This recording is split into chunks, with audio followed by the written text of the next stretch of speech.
Si lega nuovamente a un dramma della strada il nome della Linea SPA, l'azienda di trasporti veneziana a cui apparteneva il bus precipitato il 3 ottobre scorso dal cavalcavia di Mestre, causando 22 vittime.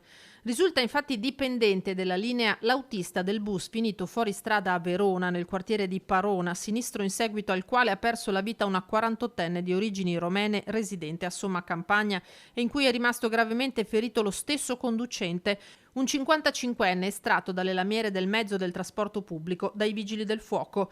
Il bus stava coprendo la tratta tra la Valpolicella e Verona quando improvvisamente ha invaso l'altra corsia, andando poi a schiantarsi contro il guardrail. Fortunatamente non ha sfondato la barriera, altrimenti avrebbe rischiato di finire nell'Adige. L'autobus è stato posto sotto sequestro insieme al telefono del conducente, che sarà probabilmente indagato per omicidio stradale.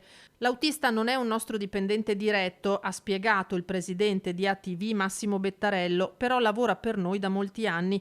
La legge regionale prevede che il 20% del servizio venga dato in affido ad aziende esterne del territorio, ha concluso. Anche il bus, un mezzo di fabbricazione tedesca, era recente.